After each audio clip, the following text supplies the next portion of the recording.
Hello student, हमारे इस YouTube के चैनल पर आपका एक बार फिर से मोस्ट वेलकम है। आज हम आपके लिए लेकर के आए हैं क्लास 12 का फिजिक्स चैप्टर नंबर 7। ओके, हम लोग पढ़ रहे हैं अल्टरनेटिंग करंट। इसके 2 लेक्चर में हमने करंट की एवरेज वैल्यू, करंट की आरएमएस वैल्यू, ये सब सीखा था। आज से जो भी आगे की 3, 4, 5 लेक्चर बनेंगे वो सारा बेस्ड होगा सर्किट थियरी पर। यानी कि एक हमारे पास अल्टरनेटिंग करंट का सोर्स होगा, उसमें हम रजिस्टर लगाएंगे, उसमें कैपेसिटर लगाएंगे, उसमें इंडक्टर लगाएंगे, और कभी कभी ऐसा होगा कि कैपेसिटर रजिस्टर दोनों लगाएंगे, फिर रजिस्टर और इंडक्टर 2 लगाएंगे, फिर तीनों लगाएंगे। सारे के सर्किट थ्योरी में सारा आएगा। तो आगे के 4-5 लेक्चर बनने वाले हैं, सारा वीडियो किससे बनेगा? सर्किट थियरी पर। आगे के 4-5 लेक्चर किससे बनेंगे बेटा? सर्किट थियरी पर। ठीक है ना? सर्किट थियरी का आज है लेक्चर नंबर पहला हो जाए आपका, सर्किट थियरी का पहला लेक्चर। सर्किट की मतलब सर्किट थियरी। सर्किट क्या होता है? एक यहाँ पे आपके पास अल्टरनेट करंट होगा, ऐसे देखो, एक यहाँ पे आपके पास एक अल्टरनेट करंट होगा, फिर इसके बीच में अब यहाँ पे या तो रजिस्टर लगाओ, या तो फिर इंडक्टर लगाओ, या तो कैपेसिटर लगाओ, या दो को लगा दो, तीनों को एक साथ लगा दो, सब यही सब है। और हर एक चीज़ें अपने अंदर बहुत बड़ी बड़ी बातें रखती हैं। ठीक है ना? सर्किट थियरी जिसको समझ में आ गया वो बीटेक आधा अपने मतलब कि अपने आप फाइनल कर लेगा, वो ऐसा होता है। तो सर्किट थियरी में आपने देखा, मैंने एक सर्किट बनाई है ना? मैंने यहाँ पे सर्किट बना के रखी है बेटा आपके लिए। यहाँ पे अल्टरनेटिंग करंट, देखो यहाँ पे क्या है, ये बता रहा है कि अल्टरनेट करंट का सोर्स है। ओके, चलो मान लेते हैं। चलो अब ये कौन सा, मैंने बोला एक कौन सा सर्किट है? तो आज की टॉपिक हमारी है pure resistive circuit. Pure resistive circuit.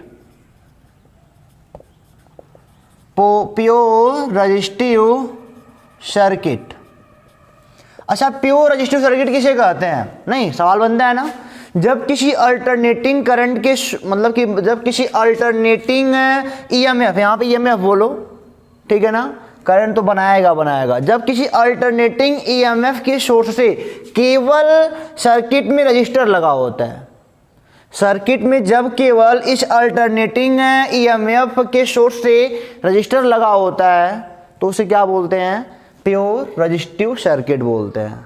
क्या बोलते हैं उसे? Pure resistive circuit. जब आपके सर्किट में केवल रजिस्टर हो, अल्टरनेटिंग करंट बोलो या अल्टरनेटिंग ईएमएफ बोलो, जब अल्टरनेटिंग करंट के साथ सर्किट में केवल और केवल रजिस्टर हो, इसे क्या बोलते हैं? प्योर रजिस्टिव सर्किट लिख लेना। ठीक है ना? तो यहाँ पे मान लो इसका रजिस्टिविटी आर है, मान लो, मतलब कि क्या बोलते हैं इसका, मान लो रेजिस्टेंस आर है, रेजिस्टेंस है। और यहाँ पे जो आपने ईएमएफ दे रखा है तो आप जानते हो कितना होता है? V बराबर क्या होता है यहाँ पे अल्टरनेटिंग के लिए? AC जनरेटर आपने पढ़ रखा है, V बराबर V0 sine omega t। Okay, आराम से देखते रहो, सारी बातें बहुत कुछ समझ में आएगा। चलो, ये होता है, देखो, V बराबर V0 साइन ओमेगा t। ये क्या है? Source of alternating EMF. अरे भाई, अल्टरनेटिव ईएमएफ बना होगा तभी तो अल्टरनेटिव करंट बना होगा, पहले ईएमएफ बनेगा ना। चलो, ये क्या है? सोर्स ऑफ अल्टरनेटिव, ऐसे लिखा जाता है। और यहाँ पे हम ऐसे तीर नहीं लगा सकते। हाँ, किसी एक इंस्टेंटेनियस टाइम पे वो तीर लगा सकते हो, लेकिन अब किधर है, इधर है, किधर है, कोई जानता नहीं है इसमें। ठीक है ना? तो देखो जरा, ये सब डीपली आप पढ़ोगे अपने आगे के लेवल में, यहाँ पे डीपली कोई बात नहीं मिलेगी आपको, बस सीखने को मिलेगा हाँ ये होता है। चलो, अब हमने कहा कि इसमें लगाते हैं किरचॉफ लॉ लगाते हैं। ठीक है ना? और एक बात और, साइन के साथ जो भी चीज लगी होती है, साइन के साथ जो एंगल लगा होता है उसे फेज कहते हैं। उसे क्या कहते हैं? फेज कहते हैं। अगर कोई पूछे यहाँ पे वोल्टेज का फेज क्या है तो ओमेगा टी है। कला, फेज में क्या होती है कला, वोल्टेज की कला क्या है इसमें, वो साइन ओमेगा टी है, ठीक है ना। और यहाँ पे वी नॉट क्या है, वी नॉट यहाँ पे क्या है, पीक वोल्ट है, पीक वोल्टेज है, ठीक है। चलिए अगर मैंने कहा यहाँ पे by Kirchhoff law, by Kirchhoff law, यहाँ पे मैंने सर्किट बनाई, ठीक है ना। एक सेकेंड के लिए मान सकते हो कि अगर करंट इधर है, एक सेकेंड के लिए वाला प्लस है या इधर माइनस है, ठीक है ना। तो ऐसे सर्किट बना रहे हो तो आप क्या पाओगे, हमारे किरचॉफ साहब ने क्या कहा था, पूरे सर्किट का मतलब क्लोज लूप का जो एट लास्ट वोल्टेज होता है, पोटेंशियल डिफरेंस होता है, जीरो होता है। जहाँ से चलो वहीं पहुँचा है तो यहाँ पे हो जाएगा V, माइनस से प्लस पोटेंशियल गेन करेगा, ये हो जाएगा। और आपका करंट किसी क्षण मान लो इधर है, किसी क्षण at instantaneous time, at any instant बोल सकते हो, ठीक है ना, एट एनी इंस्टेंट अगर करंट इधर है तो अगर देखो आपका करंट पाथ की ओर है, आपके पाथ की ओर आपका करंट है, तो दैट टाइम इसके जो ईएमएफ होगा यानी जो वोल्टेज होगा वो माइनस के साथ दिया जाएगा, क्योंकि पोटेंशियल क्या करेगा, वो डिक्रीज करेगा, अपना लॉस करेगा। तो माइनस आई आर, इसे आपने किरचॉफ लॉ में पढ़ा है, अगर नहीं पढ़ा है तो आप पढ़ लो आराम से, Kirchhoff law Yogesh Singh YouTube पे सर्च बार में डाल दोगे सब कुछ दिखाई दे देगा। तो हम बोलेंगे V बराबर आई आर, हो गया ना, V बराबर क्या हो जाएगा आई आर, यानी कि I बराबर V अपान क्या हो जाएगा R हो जाएगा। अब सोच रहे हो हम पढ़ क्या रहे हैं बेटा, हम पढ़ रहे हैं प्योर रजिस्टिव सर्किट के बारे में पढ़ रहे हैं और बहुत बढ़िया बढ़िया बातें मिलेंगी आपको यहाँ पे। चलो V की वैल्यू रखो तो आप क्या पाओगे, V naught sine omega t by r, okay, क्यों, यही तो होगा ना। V I बराबर क्या हो गया, V नॉट, मैंने क्या बोला यहाँ पे, एक मिनट बेटा, I बराबर हो गया V naught by r into sine omega t, okay, यहाँ तक आपने बात देखी। अच्छा एक बात और बताओ, अल्टरनेटिंग करंट के लिए क्या लिखते हो, I is equal to I naught sine omega T, ठीक है ना। I इक्वल टू क्या लिखते हो, I naught sine omega T for alternating current, ये सब बातें आप जानते हो, फॉर अल्टरनेटिंग करंट। अभी थोड़ा मोड़ा समझ में हो सकता है ना है, लेकिन जब बेटा अभी थोड़े मोड़ा जब ऐसे समझ जाओगे ना तो बहुत आसान है, बहुत आसान है। अगर मैं जानता हूँ फॉर अल्टरनेटिव नहीं होता है, तो यहाँ पे अगर कंपेयर किया जाए तो आप क्या पाओगे, आई नॉट बराबर V naught by r. I naught क्या है बेटा, आई नॉट आपका पीक करंट है, क्या है, पीक करंट है, और V नॉट क्या है, पीक वोल्टेज है, और R क्या है, रजिस्टर का रेजिस्टेंस है। ये क्या है, पीक वोल्टेज है, और ये क्या है, रेजिस्टेंस ऑफ रजिस्टर है। सब कांस्टेंट है, तीनों कांस्टेंट है। एक बार अपना वेरिएबल रहता है अपना कितना होगा कला वाला, कोई बात नहीं। अच्छा यहाँ पे देखो जरा, चलिए यहाँ पे इसको कंपेयर कर दिया गया। एक बात आपको यहाँ पे देखने को मिलेगी, जानते हो क्या देखने को मिलेगी, देखने को मिलेगी कि जो वोल्टेज का फेज है ओमेगा टी, और यहाँ पे जो करंट का फेज है वो अभी ओमेगा टी है। अरे भाई यहाँ से हमने कहा हम जानते हैं चूंकि I बराबर जो भी करंट होगा आई नॉट साइन ओमेगा टी होगा, है ना। तो आपने क्या बोला कि सर आई नॉट बराबर यहाँ से कंपेयर करोगे तो V नॉट बाई आर होता है, और I बराबर V बाई आर होता है, वैसे भी होता है, कंपेयर भी कर लिया, कोई बात नहीं है। तो मैंने देखा कि आई नॉट बराबर V नॉट बाई आर होता है, हो गया, मिल गया, जो भी मिलना था हमको मिल गया। अच्छा यहाँ पे मैंने क्या बोला, आज हमको सीखना है फेज डिफरेंस, आज हमको देखना है क्या, फेज डिफरेंस। फेज डिफरेंस मतलब क्या, फेज ऑफ, फेज मॉड में phase of voltage minus phase of current, यही हमको देखना है आज फेज डिफरेंस में। RENCE, ठीक है ना, फेज डिफरेंस। चलो मैं पूछूं आपसे कि प्योर रजिस्टिव सर्किट में बताओ what is phase difference. Phase difference जब कहा जाए तो जान जाना कि इनके फेज और इनके फेज का अंतर पूछ रहे हैं। तो आप क्या पाओगे, प्योर रजिस्टिव सर्किट के लिए क्या पाओगे, फेज डिफरेंस जो होगा ना तो आप पाओगे sir omega t minus omega t is equal to क्या हो गया, जीरो।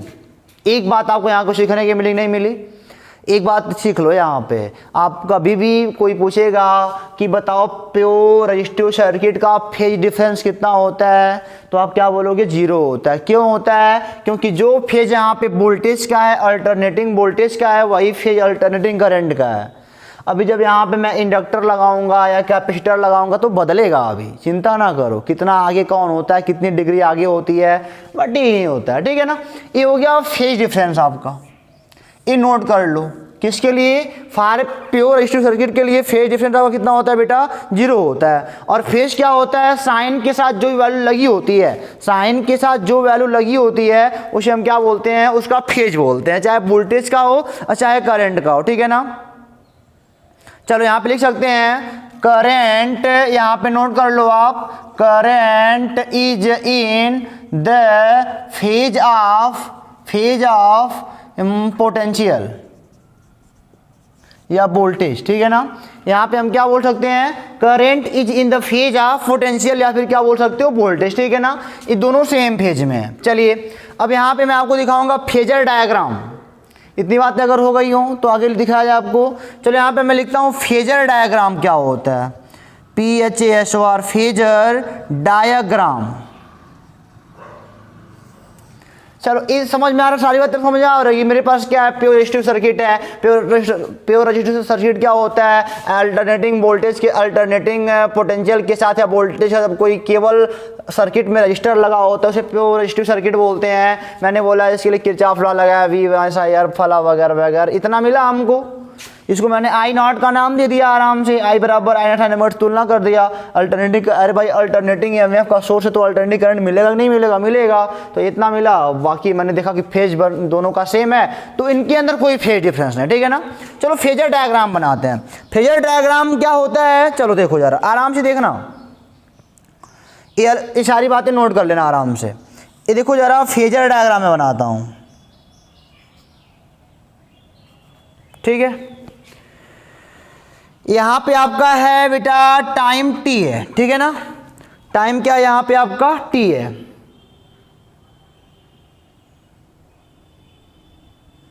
चलो देखो फेजर डायग्राम को बनाना है V और I के बीच का, उसी को फेजर डायग्राम कहते हैं। V और I के बीच का जो मतलब कि फेज का डायग्राम होगा ना, मतलब कि V और I के बीच का जो डायग्राम है उसी को फेजर डायग्राम बोलते हैं। चलो मान लेते हैं, एक चीज मान लेते हैं, V0 कभी यहां रहा हो, V0 कभी यहां रहा हो, ठीक है ना। V0 है, ध्यान दीजिएगा हमारी बात को। ये क्या है? V0 है, पीक वैल्यू ऑफ वोल्टेज है, ठीक है। और यहां का आने मतलब क्या? इसका फेज कितना घूम के आया होगा? ω/t एंगल घूम के आया होगा। कितना एंगल घूम के आया होगा? ω/t एंगल घूम के आया होगा। बात हमारी समझ में आपको आ रही नहीं आ रही है? मैंने क्या बोला? V0 मान लो यहाँ पे है, एक चीज़ मान लेते हैं, सपोज कर लेते हैं कि V0 एट एनी टाइम यहीं पे है और ये क्या है आपका ω/t की इतना एंगल घूम के आया होगा। देखो इतना एंगल कहाँ पे है? साइन ω/t है ना, ω/t घूम के आया होगा। अच्छा यहाँ पे मैं आपको बता दूँ कि जो एरो का लेंथ है, जो यहाँ पे बड़े वाले एरो का लेंथ देख रहे हो ना, यहाँ पे नोट करिएगा, length of arrow, length of जो एरो है ना वो क्या बताता है? वैल्यू V0 की वैल्यू बताता है। V0 की क्या बताता है? वैल्यू बताता है। ये बात नोट कर लीजिएगा आप, जो लेंथ ऑफ एरो है वो V0 की वैल्यू बताता है। लेंथ ऑफ एरो मतलब V0 की वैल्यू बताता है, ठीक है। चलिए कोई बात नहीं। अब इसको हम बोलते हैं, इसका यहाँ पे y वाले एक्सिस पर, ये मान लो x एक्सिस आपका है बेटा और ये मान लो y एक्सिस है, इसका y वाले एक्सिस पर कितना प्रोजेक्शन होगा? अरे भाई बता लोगे बड़े आराम से यार। तुम कहोगे सर इधर कॉस होता है, इधर साइन होता है, तो आप बोलोगे सर ये जो होगा V0 साइन ω/t होगा। चलो कोई बात नहीं, ठीक है ना, V0 साइन ω/t होगा। चलिए अच्छी बात है, ये हो गया ना। अब इसका बन गया ग्राफ। अब आ जाओ इसका वाले पे, कहाँ गया? करंट वाले पे। I बराबर I0 साइन ω/t। देखिए जरा यहाँ पे I, अब यहाँ पे आ जाओ, I बराबर, चूंकि I बराबर I0 साइन ω/t और I0 जो है ना, I0 बराबर V0/R है। ध्यान से देखना, I0 बराबर क्या है? V0/R है। वी नॉट बाई आर का मतलब क्या, वी नॉट से छोटा है। वी नॉट अगर 50 होगा तो आर से भाग दो, कुछ कम हो जाएगा नहीं, सही है ना, कुछ जरूर कम हो जाएगा। तो बेटा यहाँ पे आई नॉट यहाँ पे लिख दो छोटा है वी नॉट से, तो इसका अगर बनाओगे, चूंकि सेम फेज है, फेज कैसा है, फेज डिफरेंस मतलब कि फेज डिफरेंस जीरो है ही, जिस फेज में हमारा वोल्टेज है उसी फेज में हमारा करंट है, तो इधर ही बनेगा हमारा आई वाला बनेगा। ये मान लो यहाँ पे आई नॉट है, ठीक है ना, यहाँ पे क्या मान लिया, आई नॉट है, ओके। तो यहाँ पे क्यों इतना थोड़ा सा कम, थोड़ा सा इससे जरूर कम रहेगा क्योंकि आर से भाग दिया गया है, आई नॉट थोड़ा सा कम है वी नॉट से, इससे इसका मतलब कि ये लेंथ उससे थोड़ा सा कम होगा ना, तो लेंथ कम बना दिया, इसको ऐसे डाल दो, तो ए वाला क्या दिखा देगा आपका, ए इधर वाला जो दिखाएगा आई नॉट यहाँ तक वाला, ए यहाँ से यहाँ तक, आई नॉट साइन ओमेगा टी, ठीक है। ये हमारा होता है फेजर डायग्राम, समझ गए ना। फेजर डायग्राम मतलब वी नॉट और आई नॉट के बीच का ग्राफ बनाना है आपको, आइएगा समझ में आपको। फेजर डायग्राम क्या होता है, आई नॉट और वी नॉट का डायग्राम बनाना है आपको, कुछ है थोड़ी ना फेजर डायग्राम में। हमारे कहने का मतलब यही आप देख रहे हो, v बराबर V naught sine omega T, I बराबर I naught sine omega T, where I naught is equal to V naught by R. मैंने कहा मान लो यहाँ पे एट एनी इंस्टेंटेनियस टाइम पे मान लो कि बेटा आपका जो वी नॉट यहाँ पे है, वी नॉट जो एरो का लेंथ है वही वी नॉट को रिप्रेजेंट कर रहा है, तो ओमेगा टी घूम के पहुँचा है, ओमेगा टी घूम के पहुंचा, उसकी फेज है। अभी ये जानो कि कुछ एंगल घूम के पहुंचा है, तो ओमेगा टी एंगल घूम के पहुंचा है, तो दैट टाइम इतना घुमा, तो ये इधर वाला प्रोजेक्शन इसके लिए इधर का प्रोजेक्शन क्या हो गया, V naught sine omega t हो गया। और हमने देखा कि आई नॉट का बनाना है, आई नॉट मतलब क्या, वी नॉट बाई आर थोड़ा सा कम होगा, तो इसका लेकिन सेम फेज में है, ध्यान दीजिएगा, सेम फेज में है, फेज वही ओमेगा टी ही है, उतने एंगल पे ही है, बट इसका थोड़ा सा कम होगा एरो का लेंथ, क्योंकि ये थोड़ा सा वी नॉट से कम है, तो थोड़ा सा कम बना के इधर आई नॉट ओमेगा टी बनाते, ठीक है ना, सेम फेज में। इसको हम ऐसे बना सकते हैं इन सिंपल में हम ऐसे इसको कर सकते हैं, इन सिंपल में इसका डायग्राम बनाना हो तो देखो जरा, ये हमारा हो गया वी नॉट और ये हमारा क्या हो गया आई नॉट, देखो सेम फेज में है, ये तो ऐसे बनता ही बनता है, बट इधर बना सकते हो, देखो सेम फेज में है, यहाँ शुरू करा, दोनों सेम फेज में, दोनों एक ही हो रहे हैं, और यहाँ पे क्या देख रहे हो, ए वी नॉट जो है ना आई नॉट थोड़ा सा बड़ा है, या आई नॉट जो है वी नॉट से क्या थोड़ा सा छोटा है, ठीक है। ये हमारा होता है प्योर रजिस्टिव सर्किट, ठीक है ना। इसको मैं आप पे ऐसे लिख सकते हैं स्टूडेंट, सिंपल वाले में देखो आराम से पढ़ो बढ़िया से। ए तो हो गया हमारा ये डायग्राम मेन वाला हो गया, लेकिन पढ़ाई करने के लिए, अपनी स्टडी को आसान बनाने के लिए सिंपल में इसी को पढ़ेंगे। इसका मतलब क्या है कि इसको ऐसे लिख सकते हो कि पोटेंशियल इन रजिस्टर और ये क्या हो जाएगा करंट इन रजिस्टर, ठीक है ना। ए ज़्यादा होता है मान में क्या होता है, ज़्यादा होता है इससे, और दोनों किस में है, सेम फेज में है। अभी इसका जो आपको समझ में आने वाला है बढ़िया से, कोई बात नहीं है, बस समझो हमने क्या पढ़ा, प्योर रेशियो सर्किट में पढ़ा, मतलब कि बहुत सारी बातें जानी। प्योर रेशियो सर्किट में बताओ फेज डिफरेंस कितना होता है, जीरो होता है, यानी कि current is in the phase of potential. और हमने अभी देखा कि इसका फेजर डायग्राम कैसे बनता है, फेजर डायग्राम ऐसे बनाओ या फिर ऐसे बनाओ, दोनों एक ही बात है। आपको इससे पता क्या चलता है, इससे आपको ये पता चलता है कि जो इसकी वैल्यू है वो करंट से ज़्यादा है, यानी कि रजिस्टर में जो वोल्टेज की वैल्यू है वो करंट से क्या है, ज़्यादा है इस वाले सर्किट में। इसको नॉर्मली हम सॉल्व नहीं कर पाएंगे सेल की तरह, अब तक हमने सेल की तरह पढ़ा था, सेल में आराम से रकम हो जाता था, लेकिन यहाँ पे वो काम आराम से होने वाला नहीं है, ठीक है ना। तो ये बातें आप नोट कर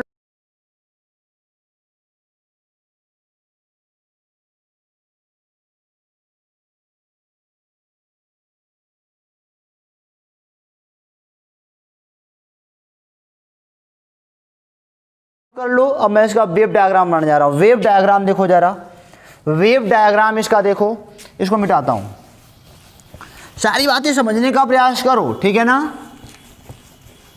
बहुत सारे क्वेश्चन लगेंगे, जब जितना मैं बता रहा हूँ उतना अपने माइंड में सेट करते जाओ, मतलब कि मैंने क्या बताया आपको, जो भी बताया मैंने वो सेट कर लो माइंड में, मज़ा आने वाला है। और इसका अगला वाला लेक्चर देख लोगे तो सारी बातें और क्लियर होंगी, तो थोड़ा मोड़ा ध्यान रखो अभी, ठीक है ना। थोड़ा धैर्य रखो, समझ में तो आ ही रहा होगा, कोई दिक्कत तो है ही नहीं, कोई करा थोड़ी ना, आराम सारा काम करते के साथ तुम जानते भी थे। चलो अब हम बनाते हैं wave diagram. Wave diagram, wave diagram में चलो देखो जरा,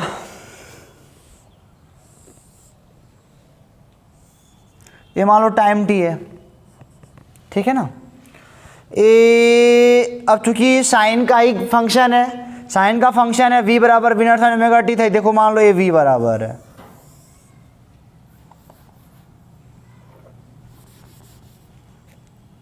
ठीक है, ये क्या है, v बराबर v naught sine omega T है। ओके, ये है v बराबर v naught sine omega T, ठीक है। और मैं जानता हूं कि करंट भी सेम है इसी में है, यानी कि v naught by r sine omega t, नहीं इसी में है, ध्यान दीजिएगा मैंने क्या बोला, ए आई बराबर क्या है, I naught sine omega t होता है, यानी कि आई नॉट बराबर V naught by r. Okay चलिए कोई बात नहीं, ए आपका हो गया डायग्राम, बी बराबर V naught sine omega t का हो गया। अब आई बराबर क्या है, वी नॉट बाई आर, उससे कम है बट फेज सेम है, फेज सेम है, यानी कि यहीं पे है, यहीं पे देखो ये यहीं पे है लेकिन थोड़ा सा कम, फेज सेम है, ध्यान दीजिएगा, फेज सारा सेम है, सारा फेज सेम है, सारा फेज सेम है, सेम वही एंगल, लेकिन मान में कम। इनसे क्यों थी, यहाँ पे मैं फिर नोट करता हूँ, I naught is less than V naught, या V naught is greater than, यानी ये वाला ग्राफ, ये वाला जो हो गया डायग्राम, ये हो गया आई बराबर I naught sine omega T. ये थोड़ा सा कम क्यों बन रहा है, क्योंकि आई नॉट बराबर क्या है, वी नॉट बाई आर है, आई नॉट बराबर क्या है, वी नॉट, उससे थोड़ा सा कम है, इससे आई जो है ना थोड़ा सा कम है, समझो बात को हमारे। ये मान लो 10 है, 10 साइन ओमेगा टी है, सेम फेज में है, तो इससे मतलब कि मान लो 2 रजिस्टर ले तो 5 है तो हुआ, तो कम हुआ मान कि नहीं हुआ, आई का मान कम हुआ कि नहीं हुआ, आई का मान जब बिल्कुल कम होना है, तो यहाँ पे हो जाएगा ये आपका, हाँ ठीक है, सेम फेज में है, देखो ये सेम फेज है, सेम फेज, इतना झुका हुआ इतना भी झुका हुआ है, सारे फेज सेम है, ठीक है ना, सारे फेज सेम है, देखो सब फेज सेम है, बट थोड़ा सा वैल्यू में कम है, यानी कि अभी ये बात जान लो, जब ये मैक्सिमम है, जिस टाइम आपका पोटेंशियल मैक्सिमम है उस टाइम आपका करंट भी मैक्सिमम है। इसमें अभी बात जान लो, इस डायग्राम से क्या पता चलता है कि